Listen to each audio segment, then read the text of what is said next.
Bonjour à tous, j'espère que vous allez bien. On se retrouve aujourd'hui pour une vidéo mes favoris du confinement, puisque c'est ce pourquoi vous avez voté sur Instagram. Si jamais vous ne me suivez pas sur Instagram, je fais des petites stories régulièrement et je propose parfois quand j'ai des vidéos de choisir. Donc n'hésitez pas à me suivre, le lien de mon Instagram est en barre d'infos. Donc on commence tout de suite avec mes favoris du confinement. Faut savoir que déjà de base, je suis quelqu'un qui reste beaucoup chez moi. Je suis pas une grande fan d'être toujours dehors. J'adore faire la fête, donc quand j'ai dans des périodes où je fais beaucoup la fête, je fais beaucoup la fête. Mais j'adore aussi rester chez moi et faire plein de choses.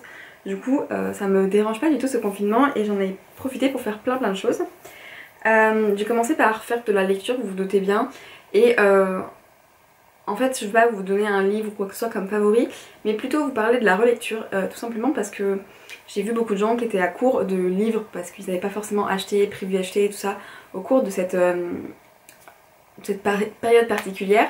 Moi je n'ai pas eu de soucis tout simplement parce que je fais beaucoup de relecture et du coup ça me dérange pas et pour moi c'est vraiment un favori de relire un livre que j'ai beaucoup aimé et c'est ce que j'ai fait pendant cette période. J'ai relu les 12 tomes de La Rose écarlate, ce qui m'a permis également de lire le 12e tome en fait que j'avais pas encore lu. Et là je suis en train de relire, donc je viens de finir L'héritage du repasseur de Manon Fargeton dont je vous ai parlé pour un Family Books. Et là je commence Les illusions de savoir, j'aime toujours autant et vraiment je suis hyper contente de relire mes livres parce que ça me remet vraiment dans l'univers et j'adore ça. Donc voilà, je vais juste vous parler un petit peu de ça. N'oubliez pas que vos livres ils sont là et qu'il faut parfois les relire, c'est super cool. Enfin si on les garde c'est aussi pour ça je pense. Enfin, en tout cas moi c'est pour ça que je garde mes livres, c'est pour pouvoir les relire quand j'en ai envie. Donc voilà. Au niveau des films et séries, j'ai pas regardé énormément de films et de séries pendant le confinement. C'est vrai que pour le coup je regardais plus de films et de séries avant d'être confinée que maintenant. J'ai néanmoins continué un petit peu la saison 6 de Grace et Frankie que j'adore. Vraiment cette série déjà je l'aime trop depuis les 5 premières saisons. Et c'est toujours autant un régal de regarder les épisodes. Je trouve que les deux personnages principaux sont vraiment fantastiques et vraiment j'adore cette série. Elle me fait beaucoup rire et je trouve que voilà, faut absolument regarder Grace et Frankie. Deuxième série bien humoristique qui me fait beaucoup rire, c'est Brooklyn Nine-Nine que j'avais commencé avec mon copain à Budapest quand on est parti pour les vacances de février et là j'ai mis un petit peu en pause parce que je regarde d'autres choses entre temps, mais c'est vrai que j'aime beaucoup cette série et je vous la conseille aussi. Et troisième série qui est toute récente, je viens de commencer Mad Men suite à un cours sur la publicité, puisque Mad Men c'est une série qui se passe dans les années 50 dans une agence de pub. Et du coup ils avaient beaucoup de références à cette série dans le cours que j'ai suivi. Et je me suis dit pourquoi pas tenter. Et pour l'instant j'ai regardé 5 épisodes et j'aime vraiment beaucoup. Voilà, je vais continuer à regarder pour voir comment ça évolue. Donc je peux pas trop en dire parce que 5 épisodes je me suis pas forcément fait un avis sur toute la saison. Mais pour le moment elle rentre dans mes favoris parce que c'est vraiment quelque chose que j'aime beaucoup. Et sinon comment vous parler de films et de séries sans vous parler de Disney+, puisque dès le jour où la plateforme est sortie j'ai pris mon abonnement. Et pour le coup là j'ai passé du temps puisque j'ai regardé pas mal d'épisodes d'Hannah Montana en mode retour vers le passé. Et j'ai regardé quelques épisodes d'autres séries Disney que j'aimais bien. Et j'ai regardé plein de Disney avec ma soeur et on a regardé voilà, des Disney basiques. On a regardé le live action de La Belle et le Clochard qui était pas mal, même si pour le coup moi je préfère l'ancien. Et qu'est-ce que j'ai regardé d'autre? J'ai regardé plein de Disney Channel Original Movie parce que moi c'était ma vie. Et du coup j'en ai regardé plein. Donc voilà. Vraiment Disney ça m'a appris toutes mes séries et mes films que j'ai pas regardé pendant le mois d'avril. Enfin j'ai regardé pratiquement que sur Disney+, des trucs.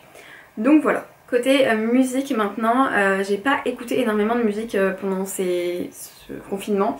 Voire même presque pas. Les seules choses que j'ai écoutées c'est des ambiances sonores plutôt pour travailler et lire en même temps. J'aime bien avoir des musiques de fond. Je sais que j'ai beaucoup écouté les ambiances sonores de ASMR Room, qui est une chaîne YouTube que Ninon m'avait montré. Et je sais que j'aime beaucoup la ASMR Room de la salle commune de Gryffondor, pardon, et celle de la bibliothèque de Poudlard. Je trouve que c'est ça sympa, elle vous met des petits crépitements de feu, enfin voilà, toutes des ambiances sonores que j'aime bien. Et après j'ai trouvé sur Spotify une playlist qui s'appelle Fantasy, musique pour l'écriture et l'inspiration, que je vous mettrai en barre d'infos si vous voulez aller voir. Et là c'est plutôt ce que j'ai utilisé pour relire L'héritage du repasseur. J'avais vraiment envie d'une ambiance fantasy en fond sonore et du coup voilà, j'ai trouvé ça plutôt cool. Même si je suis pas fan de toutes les musiques, je pense que je vais essayer de m'en refaire une de mon côté avec les musiques fantasy que j'aime bien. Et à ce moment là si je fais ça je vous la mettrai dans un article de blog je pense. Et voilà. Après vous avoir parlé lecture, musique, film et séries en vous disant que je n'avais pas énormément fait tout ça, vous vous demandez peut-être qu'est-ce que j'ai fait pendant ce mois d'avril. Et la première chose que j'ai fait, ou sur lequel j'ai passé énormément de temps, c'est les podcasts. J'avais écouté un petit peu de podcasts avant le confinement, mais j'avais pas forcément été super fan, j'avais pas trop accroché. Et là j'ai retenté l'expérience avec notamment le podcast qui s'appelle Un podcast à soi, que j'ai vraiment adoré. C'est un podcast hyper féministe que je vous conseille vraiment beaucoup si vous êtes sensible à ces thèmes là. Et ensuite j'ai eu un cours de design sonore qui du coup a été fait en version visioconférence puisqu'on ne pouvait pas plus le faire en cours. Et du coup le prof s'est demandé comment il allait faire parce que normalement il nous passe des extraits de films et on les analyse ensemble. Et du coup il a décidé de nous faire analyser des podcasts. Et donc on a écouté avec lui des podcasts qui étaient vraiment hyper intéressants. On a notamment écouté un que j'ai adoré qui s'appelle Le complexe du poil. Je vous mettrai pareil en barre d'infos, il était super intéressant. Et après dans mes podcasts préférés pour le moment, donc je vous disais un podcast à soi, vraiment c'est topissime. Là je viens de découvrir et j'adore vraiment, ça s'appelle La Leçon. C'est un podcast sur l'art d'échouer comme elle dit dans son titre. Et en fait c'est une femme qui va interviewer des personnes connues souvent et elle va leur demander de raconter leurs plus gros échecs. Et c'est super intéressant parce que je trouve que il y a beaucoup de podcasts qui interrogent des gens connus sur la réussite, le succès, la réussite, voilà comment monter son entreprise. Et je trouve que c'est hyper intéressant, mais le fait de voir ça d'un autre penchant, de voir des gens qui ont hyper réussi mais leur rappeler qu'ils ont aussi des échecs, et bah je trouve ça vraiment cool. Et j'en ai écouté 3 je crois pour l'instant. J'en ai écouté un sur Cédric Grolet qui a raté un concours de pâtisserie qui était vraiment hyper intéressant. Un sur Mathias Malzieu quand il a appelé pour sa maladie. Et je sais plus le troisième lequel c'était, mais c'est vraiment hyper intéressant et je vous le conseille énormément. Et le troisième podcast que j'ai adoré, il s'appelle Entre. C'est l'histoire d'une petite fille qui rentre en 6ème et qui va raconter son quotidien, comment ça va se passer au collège pour elle. Ça va pas être facile et en fait j'ai été hyper étonnée parce que cette gamine elle a 11 ans mais elle paraît hyper mature et en même temps hyper enfantine, je sais pas, elle a des côtés où elle est hyper réfléchie sur plein de trucs et c'est vraiment hyper intéressant, on s'attache vraiment beaucoup à elle, elle a une toute petite voix. En plus les podcasts, là où un podcast à soi et La Leçon c'est plus des podcasts de 45 minutes, ce que j'aime bien dans Ant c'est qu'il dure 10-15 minutes. Du coup ça va assez vite et je sais que la première fois que j'en ai écouté, j'en ai écouté 6 d'un coup tellement j'ai trouvé ça trop cool. Donc voilà, je vous conseille vraiment. Je suis encore en phase de découverte des podcasts, pour l'instant j'essaye pas mal de choses. Dites-moi si vous avez des conseils podcast, je prends mais vraiment beaucoup. Et puis je pense que je vous ferai une vidéo dans quelques semaines avec tous les podcasts que j'ai découverts et aimés. Et je pense que c'est vraiment quelque chose qu'il faut plus écouter parce que c'est hyper intéressant, ça nous apprend plein de choses et ça change un peu du format vidéo où je trouve parfois on se sent un peu obligé de regarder la personne puisqu'elle nous parle. Et là je trouve qu'on peut vraiment vaquer à d'autres occupations pendant qu'on écoute un podcast et c'est ce que j'aime bien aimer. Et du coup je me suis lancée également dans le dessin et j'adore combiner en fait podcast et dessin parce que je trouve que c'est hyper intéressant. Le dessin c'est vraiment assez intuitif, moi j'ai fait beaucoup de copies parce que je dessine pas du tout de base, enfin j'ai jamais vraiment dessiné. Et du coup je me suis, pour l'instant je recopie des choses plutôt, voilà, je fais des petits dessins un peu comme ça juste pour le plaisir et j'aime beaucoup écouter des podcasts pour l'instant. Sinon on va continuer les favoris avec un achat tout récent que vraiment je suis hyper contente d'avoir fait parce qu'il m'a été utile à bien des égards. C'est mon iPad Pro, hop, que j'ai juste là. Donc je me suis commandé juste là, il n'y a pas très longtemps, j'ai un mois et demi, l'iPad Pro, le dernier qui vient de sortir avec l'Apple Pencil. Voilà, et vraiment je suis super contente de cet achat et je ne pensais pas qu'il serait aussi utile puisque pendant le confinement m'ont lâché mon ordinateur et mon téléphone. Donc j'ai dû récupérer un ancien téléphone que j'avais qui bug beaucoup et du coup mon iPad me sauve un peu parce que ça me permet de faire d'autres choses. L'ordinateur, j'ai réussi à trouver un moyen de récupérer un autre ordinateur qu'on me prête pour l'instant, mais c'est vrai que pendant la transition ça a été bien utile, je pouvais vraiment toujours avoir accès à plein de choses. Et dessus il y a 2 applications que vraiment j'adore. Vous vous doutez bien que si je vous parle de dessin, je vais vous parler de Procreate, donc qui est une application de dessin sur lequel je viens de finir là par exemple, c'était mon petit dessin pour le mois d'avril avec tous mes petits favoris d'avril.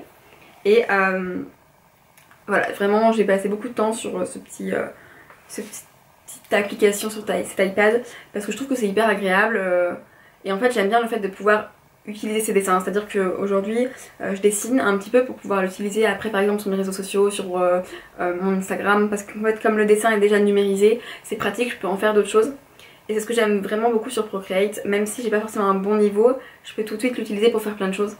Et la deuxième application que j'ai beaucoup utilisée ces derniers temps, c'est GoodNotes. Alors vous allez vous dire pourquoi tu utilises une application pour écrire des cours alors que tu ne vas pas en cours. Tout simplement parce que j'ai suivi beaucoup de cours en ligne, je vais vous en parler juste après. Et du coup j'ai beaucoup aimé écrire, je voulais tester GoodNotes en fait pour la rentrée parce que j'en avais besoin et je me suis dit quoi de mieux que de la tester maintenant, comme ça tu seras bien familière avec l'application. Et c'est vraiment hyper pratique, je trouve que c'est hyper agréable en fait d'avoir ces cours numérisés mais en même temps qu'on peut écrire à la main. Moi je sais que j'ai du mal à taper vite sur mon clavier et des fois ça m'oblige à perdre des mots en tout cas dans les phrases ou à raccourcir les phrases et c'est parfois un peu chiant, alors qu'à la main j'écris beaucoup plus vite et c'est vrai que là c'est pratique parce que je peux écrire à la main directement sur mon iPad et en même temps donc avoir les cours numériques, pouvoir les imprimer si j'ai envie. En plus ce qui est pratique c'est qu'il y a des options pour pouvoir déplacer des mots, retoucher, enfin c'est vraiment hyper sympa moi je trouve comme application. Et je conseille si vous êtes étudiant et que vous avez un iPad avec bien sûr le pencil parce qu'il le faut. Et je vous montrerai une petite capture d'écran des to-do list que j'ai réussi à me faire pour les semaines sur mon iPad. C'est vraiment sympa et je trouve que ça permet d'être hyper organisée. Et comme j'avais envie pendant ces confinements d'être un peu productive et tout ça, je me suis forcée à me faire une petite to-do list par jour de ce que j'avais à faire.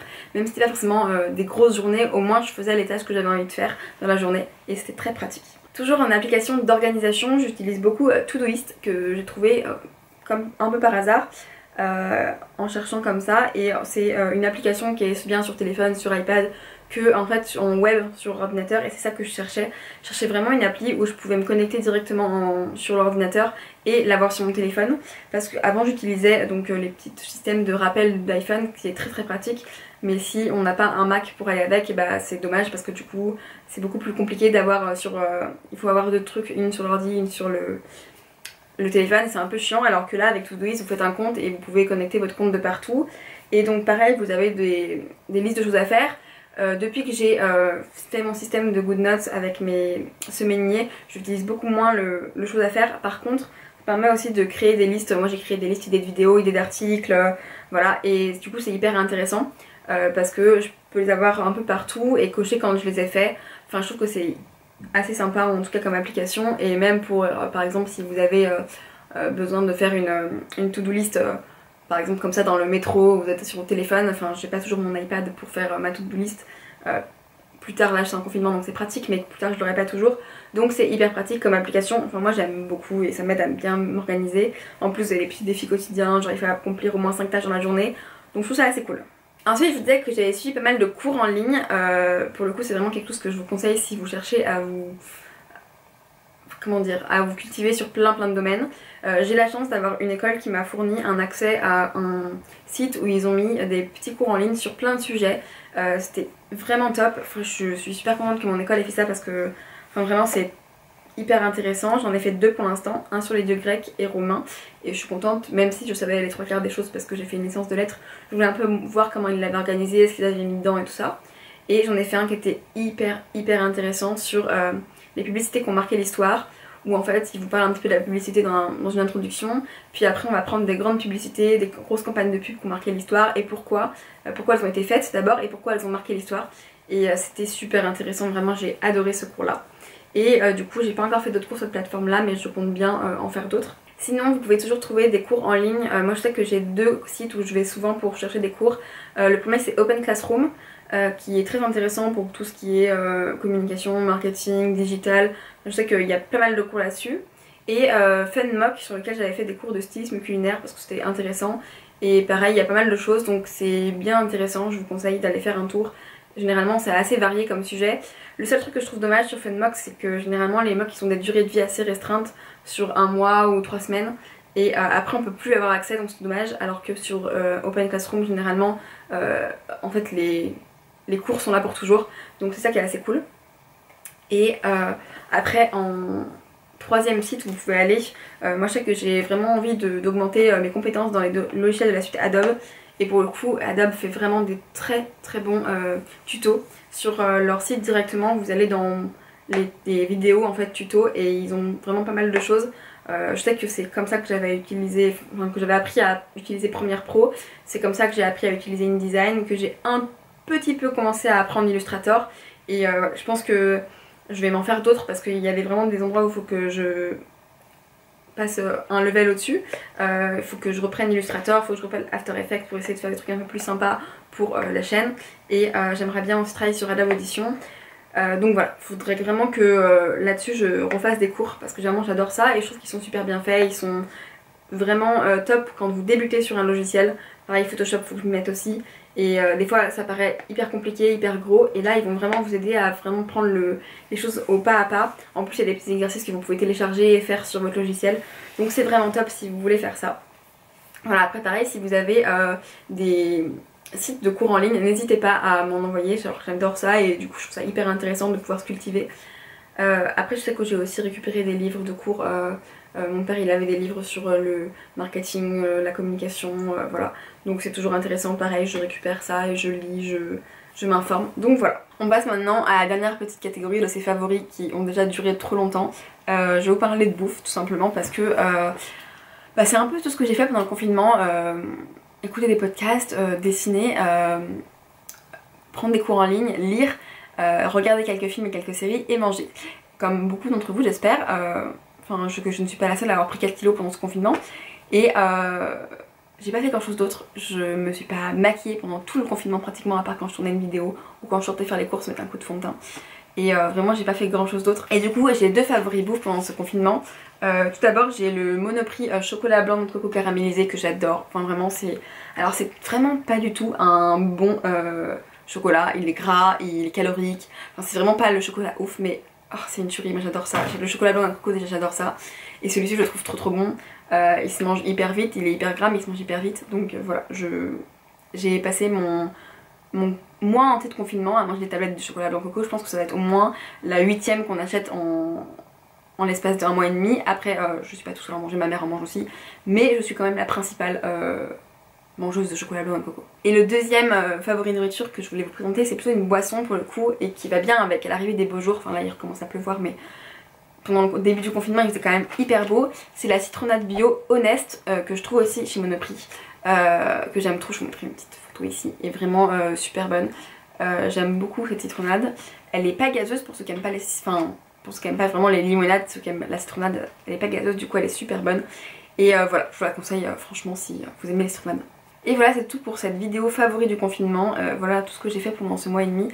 Dites-moi vous en commentaire ce que vous avez fait, ce que vous avez eu comme favori, ce que vous avez mangé, si vous avez pris du poids aussi comme moi. Et on se retrouve très vite pour une nouvelle vidéo. Bye.